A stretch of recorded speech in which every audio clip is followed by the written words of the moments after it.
Hai folks, kembali lagi bersama Bulletin Disease Kabinet Abripaya. Pada bulan November ini, kita akan membahas mengenai infeksi rubella. Apa sih rubella itu? Yuk, simak sampai habis videonya. Rubella atau German measles adalah penyakit ringan yang menyerang anak-anak, namun merupakan ancaman yang serius untuk janin apabila ibu mendapatkan infeksi pada masa kehamilan. Penyebab atau agen infeksi rubella adalah virus rubella, yaitu virus tipe RNA yang merupakan genus dari rubivirus dan famili Togaviridae. Manusia adalah satu-satunya inang dari virus rubella yang disebarkan baik melalui oral droplet atau transplasental kepada janin yang menyebabkan infeksi kongenital. Lebih dari 20.000 bayi dilahirkan dengan kelainan sewaktu terjadinya kejadian luar biasa rubella atau KLB pada tahun 1964 sampai 1965 di Amerika Serikat. Sebelum dilakukannya vaksinasi terhadap rubella pada tahun 1969, pandemi rubella terjadi setiap 6 sampai 9 tahun, yang puncaknya terjadi pada musim semi.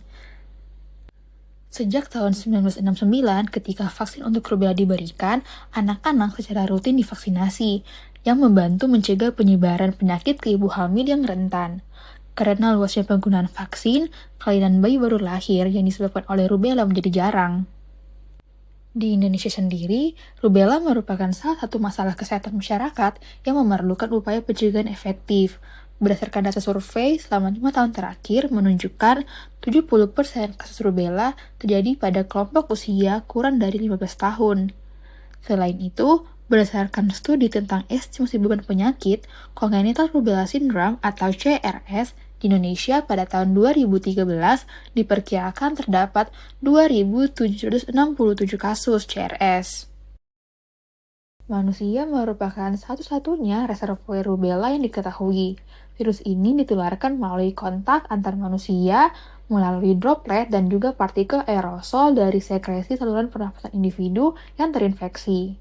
Setelah menginfeksi sel-sel inang yang rentan melalui endositosis yang dimiliki oleh reseptor, rubella bereplikasi di dalam sel-sel nasofaring dan kemudian menyebar di jaringan limfoid regional nasofaring dan saluran pernafasan atas.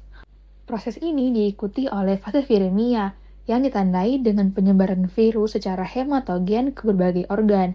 Biasanya terjadi 5 hingga 7 hari setelah inokulasi. Eksantema muncul sekitar 2 hingga 8 hari setelah timbulnya viremia, dan sembuh 3 hari kemudian seiring dengan berkembangnya respon imun humoral. Individu yang terinfeksi menular dari 8 hari sebelum hingga 8 hari setelah timbulnya ruam. Pada kasus CRS, infeksi janin terjadi secara transplasenta selama fase viremia maternal. Risiko penularan bergantung pada waktu infeksi maternalnya. Jika rubella terjadi sebelum usia kehamilan 10 minggu, beresiko 90% janin dapat mengalami cacat. Risiko menurun secara signifikan dengan infeksi di kemudian hari dalam kehamilan.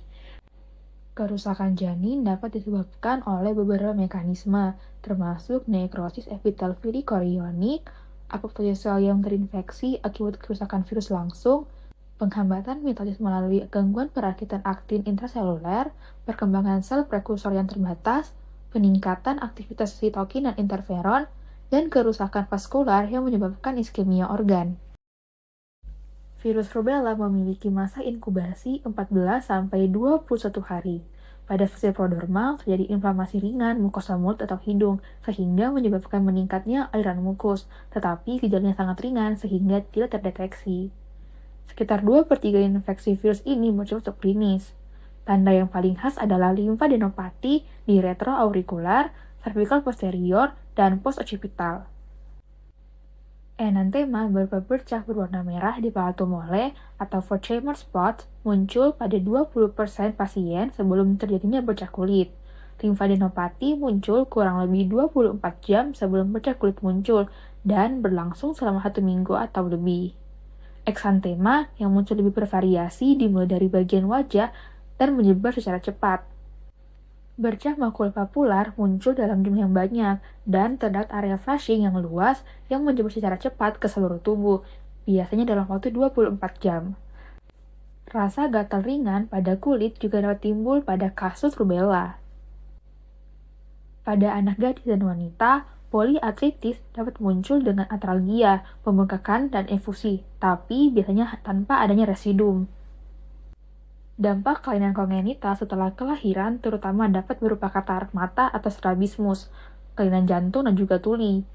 Biasanya, anak lahir dengan berat badan rendah, trombositopeni, purpura, mikroftalmi, glaukoma, kornea yang keruh, retinopati pigmentosa, tuli, dan gambaran radiolucent pada tulang. Gejala-gejala yang khas tersebut dalam infeksi virus rubella disatukan sebagai sindrom rubella. Pada kasus infeksi rubella, tidak ada terapi antiviral yang spesifik. Pengobatan yang diberikan hanya bersifat suportif. Antipiretik seperti acetaminophen atau ibuprofen dapat diberikan kepada pasien jika pasien mengalami demam. Imunisasi rubella biasanya disebut sebagai measles, mumps, rubella atau MMR. Direkomendasikan pada usia 12-15 bulan. Imunisasi kedua diberikan secara rutin pada usia 4-6 tahun, tapi dapat diberikan pada usia berapapun dengan senggang waktu 4 minggu dari imunisasi pertama. Anak-anak yang tidak mendapatkan imunisasi kedua seharusnya diimunisasi pada usia 11-12 tahun, terutama pada anak perempuan yang harus mempunyai kekebalan terhadap rubella sebelum mencapai usia subur. Wanita hamil tidak boleh diberikan vaksin dari virus rubella hidup dan harus menghindari kehamilan untuk 3 bulan setelah mereka mendapatkan vaksin. Sekian pembahasan infeksi rubella untuk Bulletin Disease kali ini. Semoga video ini bermanfaat dan terima kasih sudah menyimak videonya sampai habis. Sampai jumpa di Bulletin Disease edisi berikutnya. Bye-bye!